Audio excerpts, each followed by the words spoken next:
Mga kabunyog, mga kababayan, magandang araw po sa inyong lahat. Welcome po sa isa na namang episode ng ating talakayan dito po sa aking bagong segment, ATD.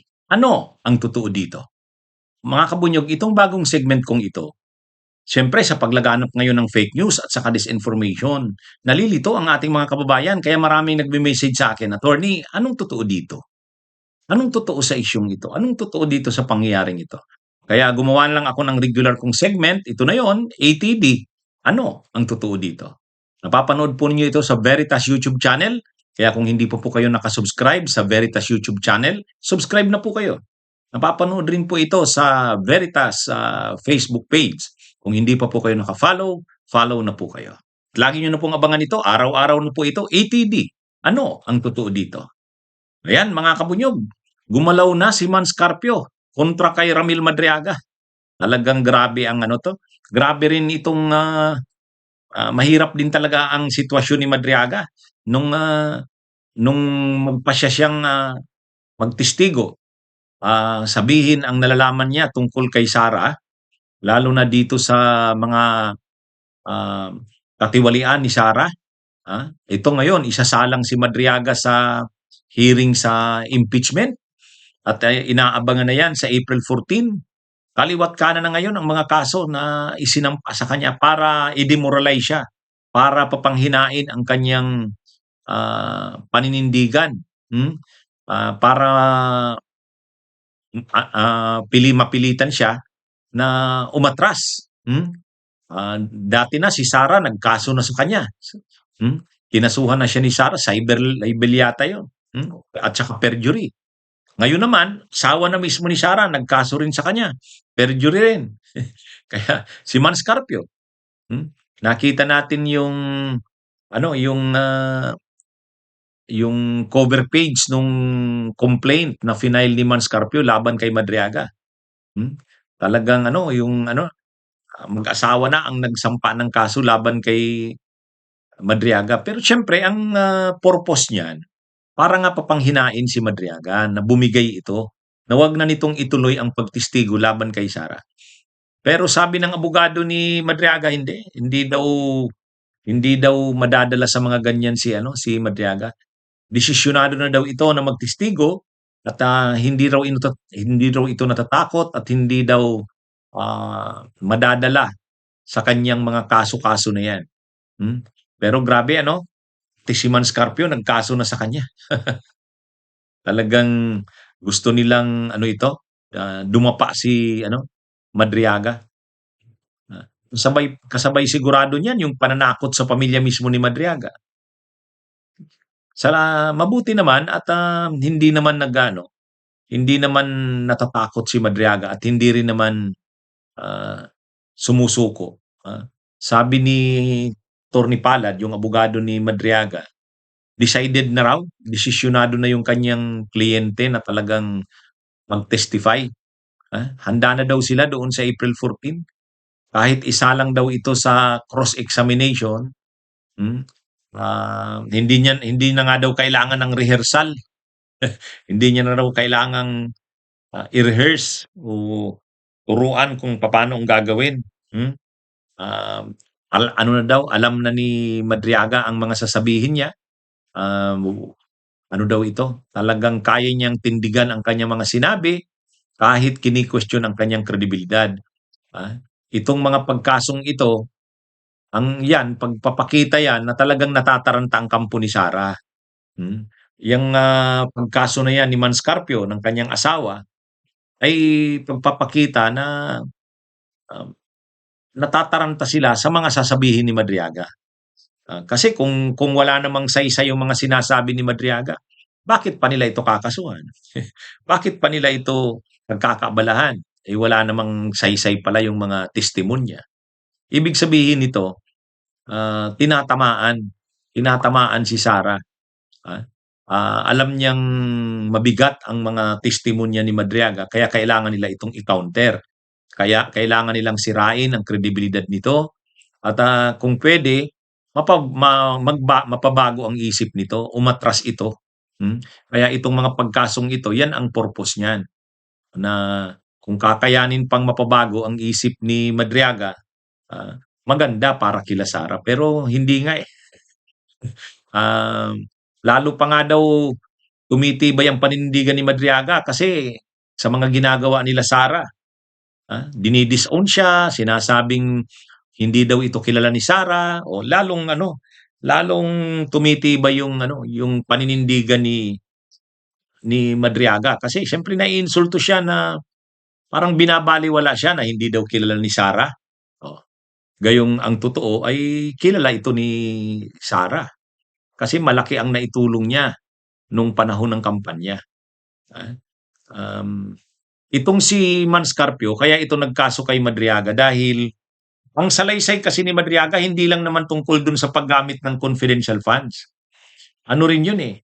ah, Bahagi rin ng testimonya ni Madriaga na yung involvement ng mga Duterte sa illegal na droga kasama na si Manscarpio. Kaya yan, naasawa ni Sara. Kaya mabigat din ang kaya lang siyempre pagdating sa impeachment, naka-focus doon sa confidential funds. Yung alam ni Madriaga tungkol sa confidential funds. Pero kahit yung mga transactions nila Manscarpio, nila Pulong, tungkol sa illegal na droga, yung mga magnetic lifter, laman din yun ng statement o sinumpaang salaysay ni Madriaga. Kaya siya kinakasuhan ngayon ni Manscarpio. Pero yung mga sinabi ni Madriaga kasi, marami na ring iba pang testigo, si Guban, yan din yung yan din yung testimonya. Kaya nga, dapat hindi nga lang dito sa impeachment magamit ang testimonya ni Madriaga. Kahit sa pagsampa ng kaso kila Manscarpio, kila Pulong, tungkol dyan sa pagkakasangkot sa mga transaksyon sa illegal na droga, dapat magamit din. Kasi maraming laman yung testimonya ni Ramil Madriaga eh. Ano yun? Actually, grabe ang kanyang nalalaman. Kaya nga mainit talaga ang dugo ng mga Duterte kay Madriaga.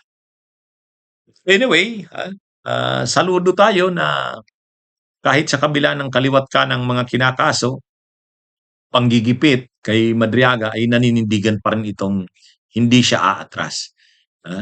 Aapir daw siya sa April 14, kahit isa lang siya sa cross-examination, haharapin niya ito. Mga kabunyog, bantay sarado pa rin ang bahay ni Pulong. Nagpo-post pa rin ang mga DDS ng pictures eh. Nagpo-post pa rin sila ng mga pictures, binabantayan nila yung bahay ni Pulong. Mayroon pa ngang mga DDS galing Cebu. Yun yatang grupo ni Jun Abenis yun eh. Pumunta pa ng Davao. Nandun sila sa labas lang naman yata ng bahay ni Pulong sa may gate. Binabantayan daw nila na wag daw mapasok ang bahay ni Pulong. Lumabas kasi yung mga kumalat kasi yung mga sabi-sabi, bali-balita na mayroon daw search warrant na hawak ang NBI. At lulusubin daw, i-raid daw ang bahay ni Pulong. Anuhin ito, hahalugugin gamit yung search warrant. Actually, may speech pa nga niyan si Pulong, di ba? Mayroon pa siyang sinasabi ni Pulong, alam ko mayroon daw akong search warrant mayroon daw search warrant laban sa akin sa bahay ko. Sabi niya, ikaw daw, matibay. Ang tinutukoy niyang matibay si Attorney Matibag. Yan yung bagong direktor ng NBI. Ikaw daw yung mag-i-implement. Nakarating sa akin yan ng search warrant. Sige, puntahan mo.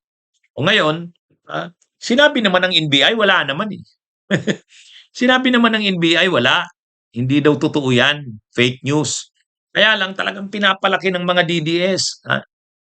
Inaano nila, pinapalabas nila na totoo daw na mayroong search warrant at talaga daw papasukin ang bahay ni Pulong. Kasabay daw ng compound ni Kibuloy, papasukin daw, isi-search daw. Ang ano naman ang para saan at papasukin ang bahay ni Pulong? Talagang lang, nagkakalat lang ng chismis ng fake news itong mga DDS. Parang laging pinapakita na inaapi ang mga Duterte, katulad niyan, papasukin daw ang bahay ni Pulong. Ay sinabi na ng NBI, hindi totoo yan. Wala naman daw. Kaya lang si Pulong naman, sinasakayan naman. Sabi ni Pulong, ikaw matibay, 'pag nakaano ka, 'pag ano ka daw, ano ka, naka-armado daw lagi si Matibay, si Matibag. 'Pag nakabalik daw ang Duterte, tingnan nga daw kung gano'n pa rin si Matibag. Mainit kasi ang dugo nila Pulong kay Direktor Matibag ng NBI kasi dating Duterte yan, eh. Miyembro ng gabinete ni Duterte at saka Secretary General ng PDP Laban, yung kay Cusi na PDP Laban. Tapos ngayon biglang nasa NBI. Oh, di siyempre inappoint niya ng administrasyon ni Marcos. O di na kay Marcos na ngayon si Matibag. At ito ngayon yung ano, ito ngayon yung ano kay Roque, nag-iimbestiga doon sa Bataan. Ito rin yung nag-iimbestiga doon sa mga ex-Marines. Plus ngayon, lumalabas, papasukin nga daw yung bahay ni Pulong dahil mayroon daw search warrant. Kaya lang, sabi naman ng NBI, wala, hindi naman totoo yan. Parang ano, pinapalaki lang ng mga DDS ang issue na yan para lumabas na aping-api na ang mga Duterte. Na pati bahay ni Pulong hahalugugin na. Hindi naman totoo. Ano lang, nagpapaawa effect, ng iintriga. Tapos si Pulong naman may mga pabantak-bantak pa. Anyway, ang nag-aano lang tayo parang ano, hanggang nung ano, may mga pictures pa rin kumakalat, eh. Iba pa doon sa unang gabi, yung unang gabi kasi mayroon ng mga pictures. Pero aside doon sa mga pictures na yon, mayroon pa rin, nandun pa rin ang mga DDS, nagbabantay. Anyway, bahala sila diyan, mapapagod sila kababantay diyan, wala naman. Itong mga DDS, gusto daw ano, ipapa-contempt daw si Laila. Ano ba 'yan? Ang nagsabi nito si Attorney Manuelito Luna, DDS 'to na lawyer, eh. Ang sinasabi nilang puwede daw nilang ipa-contempt si Laila, yung sinabi kasi nila Laila na, akala niyo naman ang SC ay Sarah's Court. SC. O siyempre ang SC ay Supreme Court. Comment yan ni Congresswoman Laila de Lima na sabi niya, itong mga Duterte supporters o Duterte lawyers, akala nila ang Korte Suprema ay kanila. Hindi naman, hindi yan. Ang Korte Suprema ay ano yan, hindi, wala yang pinapanigan. Kaya kung akala nila lumalapit na naman sila sa Korte Suprema para magpakampi dahil sa tingin nila kakampi nila lagi ang Korte Suprema, hindi. Anong akala nila sa Korte Suprema? Sarah's Court? Ganun yung pagkakasabi ni Laila de Lima. Hindi niya naman sinisiraan yung Korte Suprema, eh. Hindi ganun. Hindi niya naman binabatikos ang Korte Suprema. Ang pinapatungkulan niya ay hindi Korte Suprema, yung mga DDS. Sabi ni Congresswoman Laila de Lima, ito namang mga supporters ni Sara, lalo itong mga lawyers na ito, na pro Duterte. Bakit na naman po lumapit na naman sila sa Korte Suprema sa halip na harapin na yung impeachment sa Kamara? O pumunta na naman sila sa Korte Suprema, nagpakampi na naman doon. Para bagang ang tingin nila ang Korte Suprema ang kakampi nila lagi na parang Sarah's Court, SC. Hindi naman 'yon. Ang Korte Suprema ay ano 'yan, hindi yan Sarah's Court. Si Congresswoman Laila de Lima na nga ang nagsabi, hindi Sarah's Court 'yan. Kaya kung ang akala ninyo makakakuha na naman kayo ng paborableng desisyon o kaya TRO sa Korte Suprema, nagkakamali kayo. Hindi ganyan ang Korte Suprema. Kung akala nyo na Sarah's Court yan, hindi. Nagkakamali kayo. O anong ano doon? Ano doon? Ang pwede mong i-contempt doon sa sinabi na yon ni Congresswoman Laila de Lima. Ito talagang mga DDS na to. Kung ano-ano na lang ang naiisip. Simple. Lahat na lang tulad niyan. Lagi na lang papunta sa Korte Suprema. Diba naman itong sinabi ni Congresswoman Leila de Lima, iko-contempt mo pa sa Korte Suprema. Papagurin mo pa, aabalahin mo pa ang Korte Suprema sa mga ganyan. Ha? Hindi na. Oh. Kaya nakakalungkot itong mga DDS. Kaya nga nasasabi ni Leila de Lima, anong ano nyo, bakit na naman kayo lumapit sa Korte Suprema? Ang tingin nyo sa Korte Suprema, si Sarah's Court? Hindi yan Sarah's Court. Anyway, yan mga kabunyog, mga kababayan. Ano na, kung siseryosohin yan ng mga DDS na iko-contempt si Leila de Lima, napakapiko naman nila. Napakapiko naman nila. Napakasimpleng bagay lang yun. Expression, ini-express lang ni Leila de Lima yung ano niya, yung obserbasyon niya. Wala siya diyang sinisiraan. Freedom of expression niya yun ni Leila de Lima. Tapos kakasuhan mo. Ipapakontempt mo dahil lang sa ganun. Wala. Lahat na lang naman ng lahat na lang naman ng bagay kinakasuhan itong mga DDS na to. Pinipetisyon sa Korte Suprema. Hmm? Nakakaabala na sila eh. Nakakaabala na sila sa proseso ng Korte Suprema. Yan ang totoo dyan. Okay, mga kabunyog, mga kabayan, magandang araw sa inyong lahat.